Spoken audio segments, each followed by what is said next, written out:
Conversa tá de volta e tá no ar agora a nossa resenha esportiva, porque o Campeonato Brasileiro aí tá prometendo e tá conseguindo, assim, né? A gente espera muito desse campeonato, que é longo, e ele tá conseguindo aí cumprir com o que a gente espera, né, Gabriel? Bom dia. Bom dia, Bárbara. Bom dia, pessoal de casa. Pois é, a média tá altíssima de gols e mais uma goleada para poder completar a nossa quarta-feira. O Palmeiras venceu o Grêmio por 4-1. Vamos conferir como que foi esse jogo. Os gols do Palmeiras foram marcados por Rafael Veiga de cabeça após o cruzamento de Mike.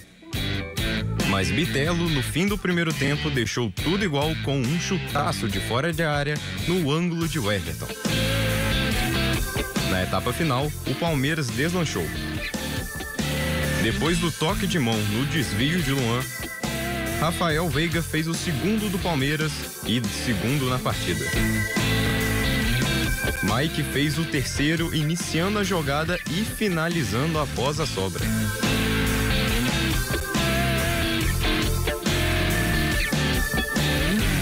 E ainda deu tempo do Luan fechar o placar.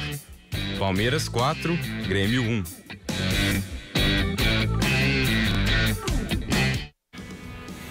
Esse Palmeiras, hein? Vou te contar. Exatamente. Tem dia ruim, não? Palmeiras, que é um time muito regular, mais uma vitória aí, mais um show. Palmeiras que já vem de uma goleada para cima do Goiás por 5-0 e aplicou mais uma goleada. 4-1 a gente já considera como goleada no futebol brasileiro.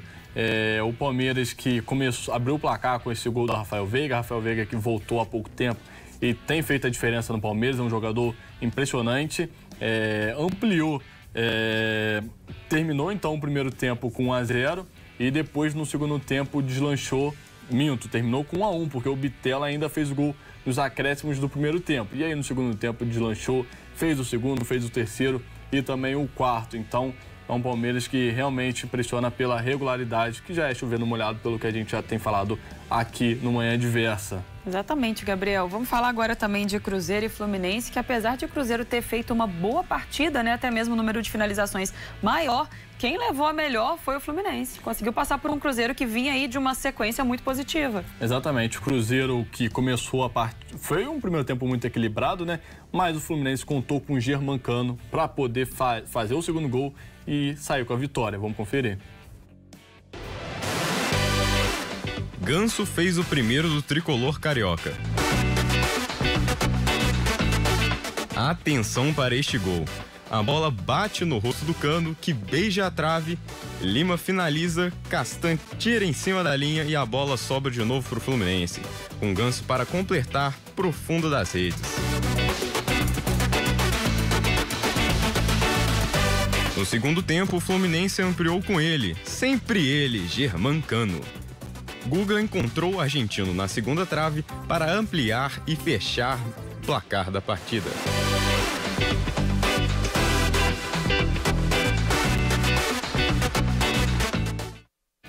Esse jogo quase me atrapalhou a dormir ontem, Gabriel. Eu já estava assim, né, ensaiando ali para dormir, para descansar, para estar aqui hoje e fiquei presa nesse jogo. Exatamente. O Fluminense que freou então um bom momento do Cruzeiro. O Cruzeiro que chegou a ser líder do sábado para o domingo na última rodada e vinha embalado, inclusive, com um torcedor apoiando o time, 55 mil torcedores no Mineirão.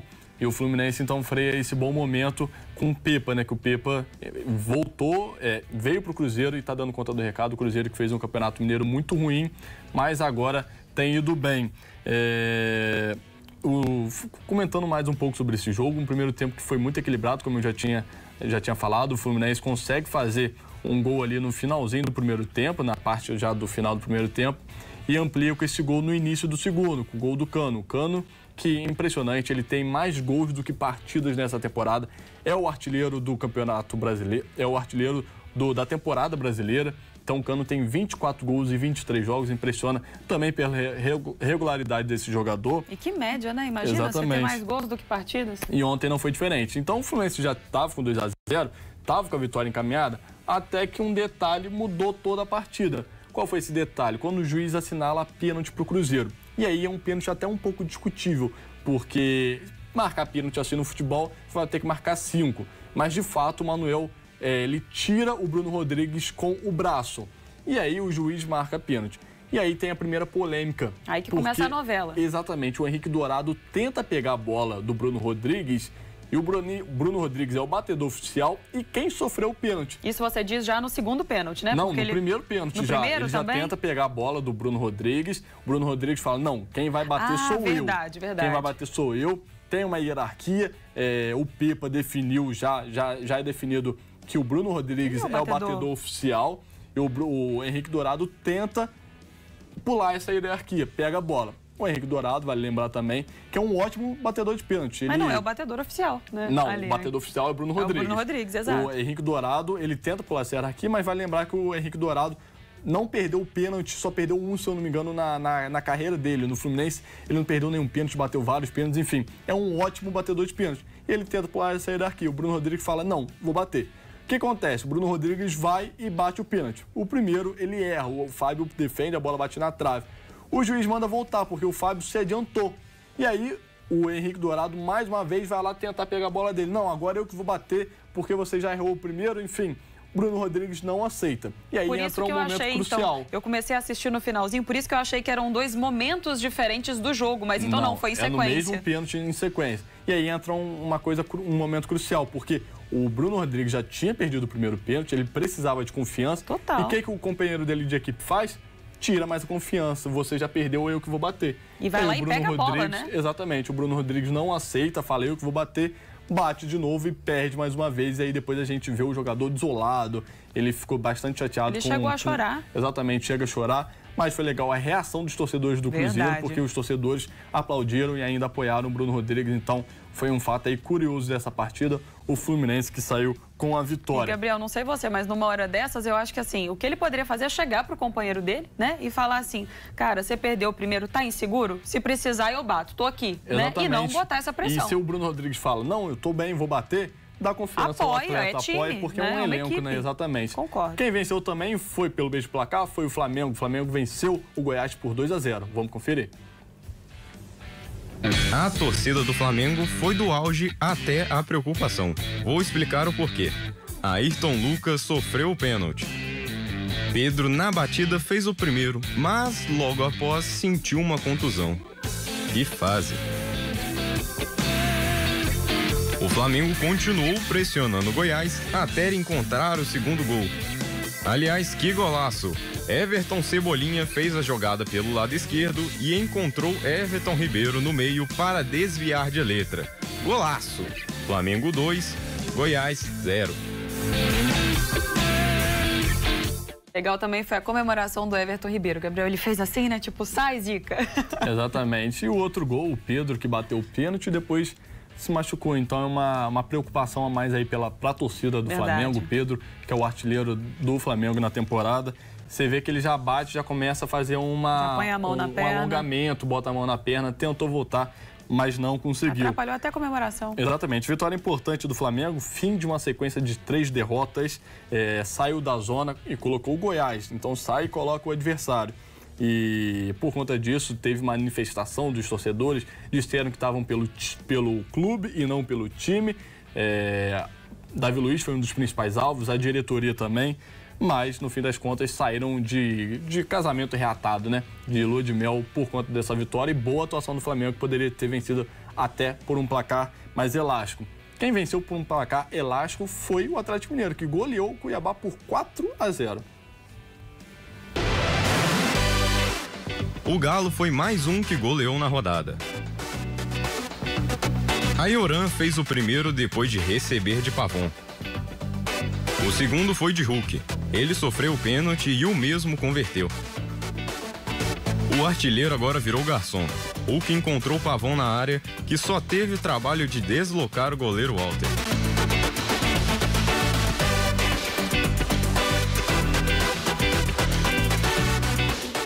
E no contra-ataque, Paulinho deu números finais à vitória do Galo. Atlético 4, fora de casa, Cuiabá 0.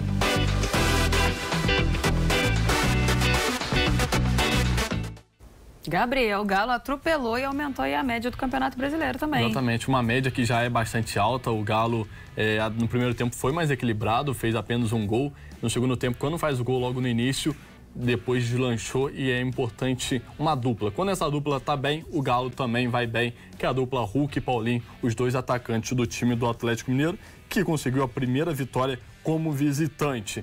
Quem também aplicou uma outra goleada foi o Santos. O Santos goleou o time do Bahia por 3-0. David Washington fez o primeiro gol com a camisa do Santos e o primeiro da partida. O menino da Vila recebeu de Mendonça e desviou para o fundo das redes. O segundo foi logo depois. Na saída de bola com o goleiro João Paulo, ele encontrou o David Washington, que tocou para Lucas Lima ligar Mendonça. O Speed, como é chamado, acelerou e desviou na saída de Marcos Felipe.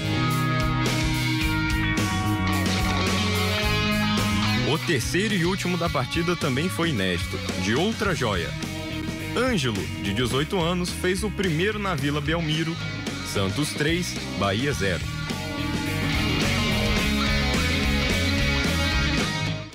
Importante para dois meninos da Vila, o Ângelo, que fez o primeiro gol na Vila Belmiro, muito importante para ele, e o David Washington também, de apenas 17 anos, que fez o primeiro gol como profissional, dá moral e ainda coloca esse estilo ofensivo do Santos, né? Exato, eu ia falar isso, o Santos realmente ele entrou para esse jogo com um estilo bem mais ofensivo.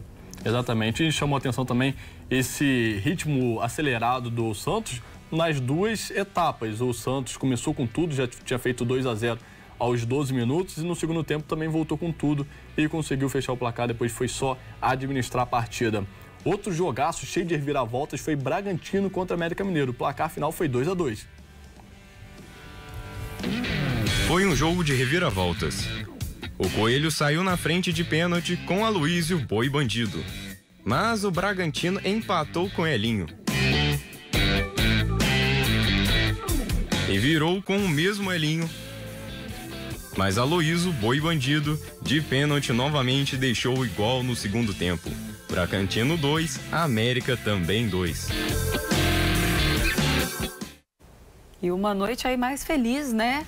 Pro Aloísio e também pro Elinho. Exatamente, os dois foram primordiais para esse empate por 2-2, né? O Elinho, que fez os 2 gols do Bragantino, e o Aloísio Boi Bandido, como também é chamado, fez os 2 gols do Coelho. Foi um jogo cheio de reviravolta, o Coelho começou bem, fez o gol, sofreu a virada, mas não desistiu até conseguir o empate aos 32, 33 minutos da etapa final.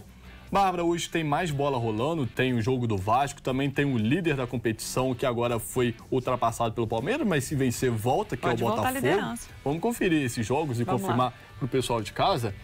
Hoje, então, tem um jogo às 7 horas da noite, Coritiba contra o Vasco que vem de empate contra o Fluminense na última rodada. O Botafogo, como eu falei, podendo voltar à liderança, enfrenta o Corinthians dentro de casa. E o Fortaleza, que é uma das sensações do campeonato, enfrentando o São Paulo. E eu vou lembrar que na temporada passada o Fortaleza foi muito mal no primeiro turno. Isso atrapalhou um pouquinho a equipe. Esse ano não, o Fortaleza começou com tudo. A gente vai ver na classificação que a gente vai colocar no telão agora. É uma das sensações do campeonato. E sempre está chegando ali brigando por Libertadores, né? Nesse ano não deve ser diferente. Exatamente. Então ali está o Palmeiras na liderança, com um jogo a mais comparado ali ao Botafogo, que pode voltar. Fluminense está em terceiro, Atlético Paranaense em quarto. Vou chamar a atenção ali para o Fortaleza, que está com 8 pontos. Se ele vencer, ele chega a 11 pontos e ultrapassa o Fluminense, vai para terceiro lugar. E ali o Vasco, que precisa vencer, tá com apenas 5 pontos em 4 partidas. O Campeonato Brasileiro tá embolado, mas tá muito bom, né? Exatamente, com média altíssima de gols e que a gente gosta de ver, né? Do jeito que a gente gosta. Exatamente.